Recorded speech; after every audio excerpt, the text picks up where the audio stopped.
कृती 4. खाली काही संख्या लिहिलेल्या आहेत. त्यातील सम संख्याभोवती वर्तुळ आणि विषम संख्याभोवती त्रिकोण कर. म्हणजे इथे आपल्याला खाली काही संख्या लिहिलेल्या आहेत. त्यामध्ये कोणती संख्या सम आहे आणि कोणती संख्या विषम आहे हे ओळखून आपल्याला समसंख्येभोवती अशा प्रकारे वर्तुळ करायचे आहे त्याच्या भोवती आणि विषम संख्याभोवती त्रिकोण काढायचा आहे. तर चला आधी आपण समसंख्या शोधूयात. समसंख्येच्या एकक स्थानी कोणते अंक असतात? 0, 2, 4, 6, 8. तर ते आपण आधी पाहूयात. तर इथे पहा, ही विषम संख्या आहे. आपल्याला आधी समसंख्या शोधायच्या आहेत. तर आधी आपण समसंख्या शोधूया. यामध्ये ही समसंख्या आहे, याच्या एकक स्थानी 4 आहेत. तर आपण याला आधी वर्तुळ करूयात त्याच्या भोवताली.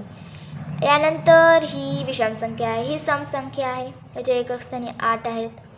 मग आपण इथे सुद्धा वर्तुळ करूयात. यानंतर ही सुद्धा समसंख्या आहे, याच्या एकक स्थानी 0 आहेत म्हणून इथे वर्तुळ करूयात. यानंतर ही सुद्धा समसंख्या आहे, याच्या एकक स्थानी 4 आहेत म्हणून इथे सुद्धा वर्तुळ करूयात. ही सुद्धा समसंख्या, याच्या एकक स्थानी 8 आहेत म्हणून इथे सुद्धा वर्तुळ करूयात. ही विषम संख्या आहे आणि ही सुद्धा विषम संख्या आहे. तर आता उरलेल्या सर्व विषम संख्या आहेत हे आपल्याला माहिती आहे. मग उरलेल्या सर्व ठिकाणी आपण त्रिकोण करूयात भोवताली अशा प्रकारे.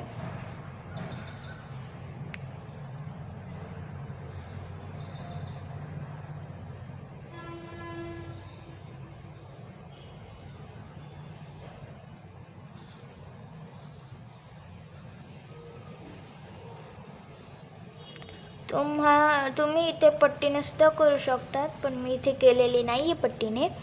पट्टीने जर केले तर त्रिकोण अजून चांगले येतात, त्यामुळे पट्टीने करणे चांगले आहे, पण मी इथे नाही केलेले. तर चला, अशा प्रकारे आपली कृती क्रमांक 4 इथे संपलेली आहे. आता आपण कृती क्रमांक 5 पाहूयात. कृती 5. खाली काही संख्या दिल्या आहेत, त्यांची सम आणि विषम अशी विभागणी कर आणि खाली दिलेल्या फुग्यांवर लिही. म्हणजे पहा, इथे आपल्याला चौकटीमध्ये काही संख्या दिलेल्या आहेत. कोणत्या समसंख्या आहेत आणि कोणत्या विषम संख्या आहेत याची आपल्याला विभागणी करायची आहे. म्हणजे विभागणी करायची आहे म्हणजे काय, तर समसंख्या वेगळ्या लिहायच्या आहेत आणि विषम संख्या वेगळ्या लिहायच्या आहेत. तर इथे पहा, आणि त्या संख्या आपल्या फुग्यावर लिहायच्या आहेत. तर इथे समसंख्या लिहायच्या आहेत त्या फुग्यावर आणि इथे विषम संख्या लिहायच्या आहेत. तर चला, आधी आपण समसंख्या शोधूयात. ही आहे समसंख्या, एकक स्थानी 2 आहेत. तर या फुग्यावर आपण लिहूयात ही संख्या 32 ही. आणि यानंतर पहा, ही सुद्धा समसंख्या आहे, इथे लिहूयात मग आपण 24. यानंतर याच्या एकक स्थानी 4 होते म्हणून ही समसंख्या आहे. ही सुद्धा समसंख्या, याच्या एकक स्थानी 4 आहेत म्हणून. तर आपण इथे 44 असे लिहूयात. यानंतर ही सुद्धा समसंख्या आहे, याच्या एकक स्थानी 6 आहेत म्हणून. तर लिहूयात आपण इथे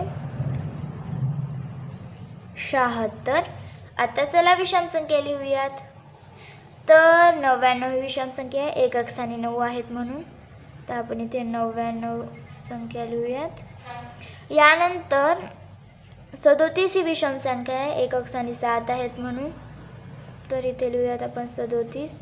103 ही विषम संख्या आहे, कारण की एकक स्थानी 3 आहेत म्हणून. तर आपण इथे 103 लिहूयात. यानंतर 35 ही विषम संख्या आहे, कारण की एकक स्थानी 5 आहेत म्हणून आपण इथे 35 लिहूयात. अशा प्रकारे आपण विभागणी करून वेगवेगळ्या ठिकाणी ह्या संख्या लिहिलेल्या आहेत, सम आणि विषम. अशा प्रकारे आपली कृती क्रमांक 5 इथे संपलेली आहे. आता आपण कृती क्रमांक 6 पाहूयात. कृती 6. मुंबई, ठाणे, पुणे आणि कल्याण यांसारख्या शहरांमध्ये सम-विषम पार्किंगचे नियम लागू करण्यात आले आहेत, ज्यामुळे वाहतूक कोंडी कमी होण्यास मदत झाली आहे. त्यासाठी केलेल्या फलकावर तारखा लिहिण्यास मदत कर. म्हणजे इथे आपल्याला काय सांगितलेले आहे की इथे मुंबई, ठाणे, पुणे आणि कल्याण यांसारख्या शहरामध्ये सम विषम पार्किंगचे नियम लागू केले आहेत. म्हणजे इथे पहा, म्हणजे आता पहा, आपल्याला इथे सम तारखा आणि विषम तारखा लिहायच्या आहेत. म्हणजे इथे सम विषम पार्किंगचे नियम लागू केले आहेत. कशासाठी? वाहतूक कोंडी कमी होण्यास मदत होईल म्हणून.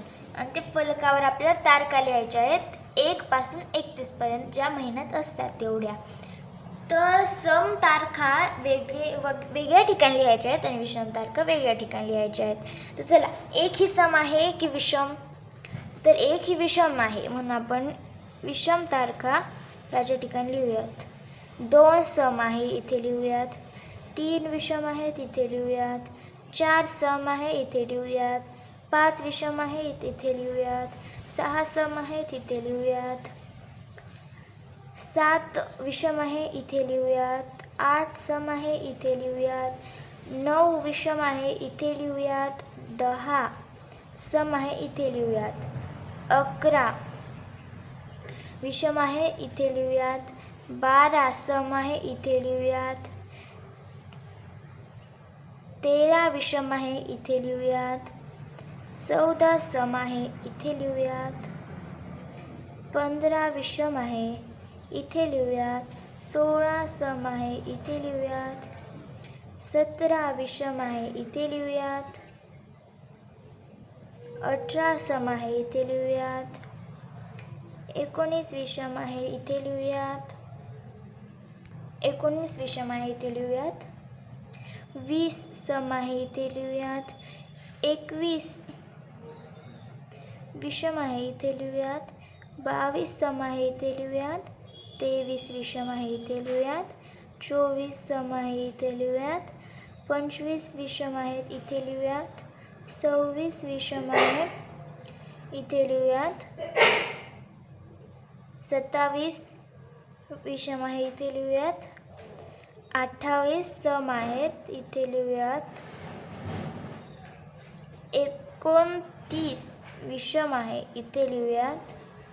30 सम आहे इथे लिहूयात आणि 31 विषम आहेत इथे लिहूयात. अशा प्रकारे आपण 31 पर्यंत इथे लिहिलेले आहे, महिन्यात जेवढ्या तारखा असतात तिथपर्यंत.